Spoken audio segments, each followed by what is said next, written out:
So it's March the 21st, and this marks my 5th anniversary as a gardener. It's also the 5th anniversary of the first thing that I planted on this allotment plot. And I can't remember exactly what it was, but I'm pretty sure it was lettuce and spinach. And I got this plot 3 weeks before that, and I was going to go on holiday, and I cancelled that holiday, and I took the money that I was going to spend on that holiday, and I basically just spent the most glorious 3 weeks clearing the plot, levelling the plot, putting in raised beds, putting in paths, moving things around, pruning trees, building compost bins and all of that sort of thing. And I had the most wonderful time, and I spent up my budget for my holiday, and that's basically the only money we've ever spent on this plot, so that we haven't earned off the plot. So we decided very early on that we didn't have the money to be, spending money on this hobby, and so the way I worked it was I just tracked the harvest value off the plot, and then I took half of the harvest value and I banked that, and I used that as the fund that I used to fund the allotments. And I did that for the first few years, and by then everything was done. This polytunnel was built and all of that sort of thing, and so we don't even we don't track the money anymore because it's trivial by comparison with the harvest value.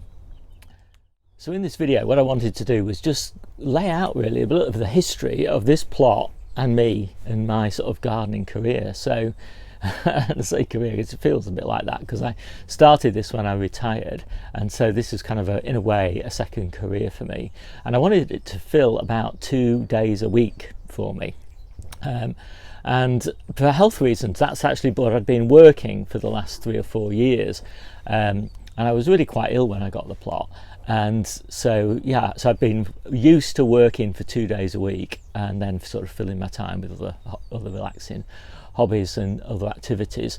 So I was just looking for something basically to take the place of work, and this just suited me down to the ground really. It was really fun, really enjoyable, got me outside, plenty of exercise and all of that sort of thing, and a real sense of achievement as well. And I think that was really important to me, and it just beautifully fit those 2 days a week. So in the first 2 years really what I focused on was just getting everything in good order. So keeping weeds down, developing my systems, my planting plans, understanding the sorts of things that I like to grow and that we like to eat, and basically just learning the basics of gardening. I built a lot of stuff. I built a lot of raised beds, a lot of coal frames, a lot of low tunnels, this polytunnel, and compost bins and all of that sort of thing. And must admit, I do quite like building things. It's quite good fun, not quite as much fun as gardening, but definitely something that gave me a sense of achievement. But by then my wife had got a plot and my daughter had got a plot as well, and there was a lot of stuff to manage. So I decided that that I'd really outgrown a spreadsheet. I kind of get a bit like number blind and word blind with a spreadsheet. There's just so much going on, it's so complicated to look at, and so I decided to develop my own little database that would be really visual to help me do all of my planning. And once I got that developed, I thought, well, this would be useful for other people, and quite helpfully the platform that I built that on, Airtable, allowed me to publish that database and allow other people to take a copy of it and customize it and use it themselves. And so well over 1,000 people have done that now, and so it's really been really nice for me to develop that, and it gives me something to do over winter. There's quite a few sort of 10, 15 kind of wet, horrible wintry days when I don't really want to do anything else, and so I'm always looking for things to fill that. So after about 2 years, quite a proportion of those days, maybe 10 of those days, I spent building this database and documenting it and making videos about it and things like that and sharing it with other people, and quite a lot of people use that now. One of the things I did when I did that database is I kind of created a table for information all about the types of things that I grow, a table all about the varieties that I grow, and records about everything that I sow and when I plant them and when I harvest them and when a harvest date's finished and all that sort of thing. So I've built up quite a rich amount of data, and that's kind of held, set me in good stead for things to come. It's about probably after I think it was in the third year that we actually managed to be self-sufficient, and it didn't feel like too much deprivation, to be honest. And so we were really encouraged, and we thought, well, now's the time. Now that we've actually made it through a whole year not buying any veg at all, we still buy fruit, we thought, now's the time to really start pushing the boundaries and seeing if we can get an ever richer diet year on year on year. And so the last 3 years have really been very focused on finding the things that really work from a season extension point of view. And it was about that time that I also decided that I might as well start making YouTube videos. And I made them for two reasons, really. The first one was that I felt that we were doing something that would be of interest to other people, and I also felt that YouTube was just a great way to record what I was doing from year to year, so that I could look back on it. And in fact, just sitting in the polytunnel just a few minutes ago, I was looking back at the videos from March and April to kind of compare where I am with those previous years and sort of look for opportunities to tweak things and things like that. And I actually find that visual record way better than the written record, although I do have a written record as well. And I think it was about year 3 when I started writing my weekly diary, and it took a whole year for me to write that up until year 4. And then finally I could look back on last year's diary entries and again compare and contrast what I was doing. And I've got to say, again, I found that really useful. And I think whenever you're refining systems and things, when you're on an annual cycle, it's really useful to be able to look back and compare with your previous year's performance, because you're always trying different things, trying something a little bit earlier, trying something a little bit later, trying different varieties, and being able to compare those things in your diary and your visual record and then tweak your database with the new dates, I think is really useful. At the beginning of last year, we took the decision we were going to move a lot of the summer growing back to the back garden and the front garden, and we're doing more of the front garden this year. But we realised that there was a lot of effort went into especially the leafy greens on the allotment. There's a lot of slug problems here, there's a lot of weed problems here. Mare's tail is particularly bad here, and also a lot of constraints on usage of the tap water supply. The council really don't want us using tap water on this site, and leafy greens really need a lot of water. So we decided to move everything that we could, really everything that looked nice, basically was the criteria, to the back garden, where we got plenty of water, less slug problems, basically just easier to look after, and focus the allotment here on root veggies and onions, tomatoes, peppers and things like that. Now obviously they all still need watering. They don't need quite as much water though as the leafy greens, and they're not as affected by slugs. And so that was a really nice change for me, and it allowed me to reduce my workload on the allotment down from 14 hours down to about 12 hours and move those 2 hours to the back garden. It had the surprising benefit that the back garden just really came alive. Before, we had a lot of grass, and what do you do with grass other than run around on it, play games and cut it? And so it wasn't really being very well utilised, and we realised that we basically had a strip down the middle which we could keep as grass, and that would be just fine for playing games. But that the edges we could use really productively, so we put a big extra raised bed in. We'd always grown a little bit in the back garden, but we really focused on loads of fruit, loads of berries and cherries, some apples and pears and things like that in the back garden, but loads of, as I said, leafy greens, loads of kales, lettuces, radishes, purslane, all sorts of stuff, and it just had the advantage, as I said, that the garden just came alive. It just looked really beautiful and lush. And all the way through lockdown, you know, when we could only go out once a day and all of that, then it was just fantastic to have that back garden to spend time in. And you know, when we could have the kids round as well, and we've got 4 kids, and the grandkids, you know, they just loved, and next door neighbours' kids and everything, they just loved coming around and picking food and, you know, just watching everything growing. It was really lovely. And so we're kind of doubling down now on growing in the back garden, and also we're transforming, you know, a much bigger area of the front garden as well. So that meant that my daughter, she didn't need her plot anymore, so she decided to give that up, because we just were growing so much food off my plot, my wife's plot, and the front and back garden. And then we had the lockdown winter, and you know, to be honest, I didn't know how much to do. And so I decided I'd write a book. And you know, I'd been building up to it, you know, because I built a lot of stuff, and there was a lot to write about in terms of growing under cover, under coal frames, low tunnels, the polytunnel and all of that.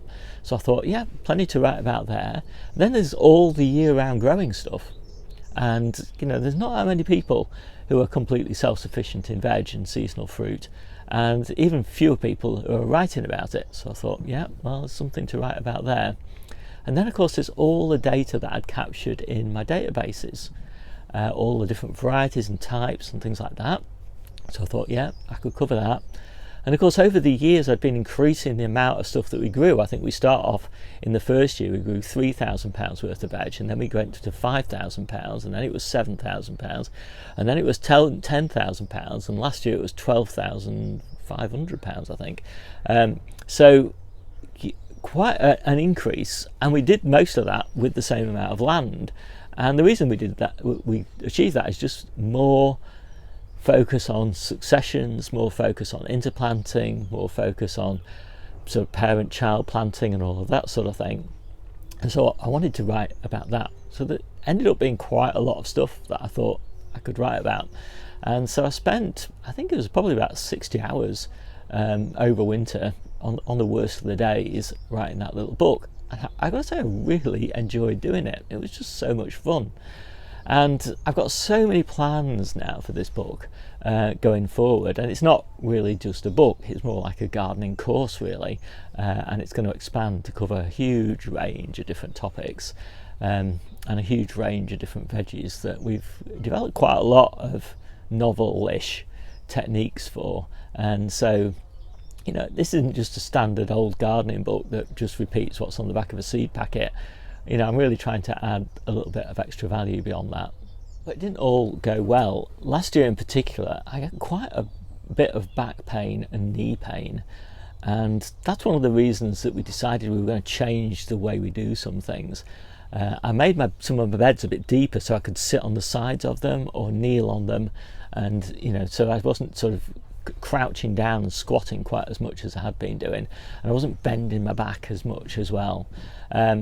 And I also just changed a lot of the ways in which we harvest and the mix of different veggies that we grow, and also the number of people we grow for. So last year we grew for 27 people, and you know, so that was all the way through lockdown basically, and that was a special really for lockdown, so we were feeding a lot of our friends during that period. But this year we're only growing for 12 to 14 people, something like that, so about half the number of people, but we're growing a lot more for those people. And in particular, we're growing a lot of staples and a lot of things that don't need continuous harvest. So we're growing more onions and more beetroot and more carrots and things like that. So, you know, more things that we can harvest standing up like kale, and less things that we harvest kneeling down and squatting like lettuce. And we're also changing the way we do a lot of our lettuce harvesting. We originally did a lot of this taking each individual leaf off type of harvesting, and that's fine at some times of year, but it's just back-breaking work. So, you know, we've decided that we're going to do a lot more harvesting of whole heads, just to take the pressure off the knees and the back. So that's pretty much it. It's been an absolutely fabulous 5 years. I've thoroughly enjoyed the whole lot of it.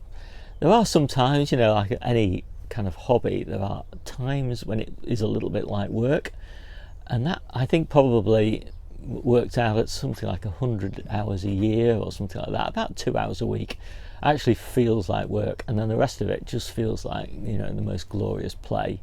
And you know, it just has the advantage that it's just incredibly, you know, rewarding, and you just feel so purposeful because you're growing food for the people you really care about. And yeah, it's been great. And then the added advantage is, of course, that I've got the database, which, you know, thousands of people are really enjoying and customizing. And I love it when people customize it and use it, you know, in a way that suits their specific needs, and just basically take the bare skeleton of what I did as inspiration to take it forward. And some people have even just built it from scratch themselves, you know, just taking the basic idea. So that's been really great. And of course the YouTube videos, and so many people have told me, you know, just how much value they got from the YouTube videos, and you know, it makes it all worthwhile. And the book is kind of the icing on the cake. It takes all the stuff in the database and all the stuff in the videos and all that extra written content, and it binds them all together and adds so much additional structure to the whole thing. You know, so it becomes much more like a system, a course, rather than just a set of independent bits and pieces that you've got to figure out how they all fit together. And the beauty of the book is that it can evolve, you know, so it can evolve as I'm learning and changing the way that I garden. And it allows me also to create views onto the way I garden that are specific to particular different people's needs. And so, you know, now we've got, you know, effectively there will be, you know, how to garden in a polytunnel, how to garden with cold frames and low tunnels, how to grow in your back garden, you know, how to grow in your front garden, you know, these sorts of things. So all of these are different, like little micro growing courses. It's also lovely that I've been able to do all of this for free, that all of my costs are now covered by donations, so I can continue to give everything away, and you know, and the gardening hobby itself doesn't cost me anything, you know, so just, you know, financially it's been a really nice gift as well, and I want to give that to other people as well. So, you know, I've always made the commitment everything that I do will be free. You know, there will never be a paywall between people who want to read or watch or listen to the material, or take copies of it and make it their own and things like that. That's, you know, kind of part of my ethos. And you know, due to the kind generosity of people who are donating, that all becomes possible as well. Kind of strange for me to look back at my whole career, which was very varied, and I basically moved jobs about every 2 years.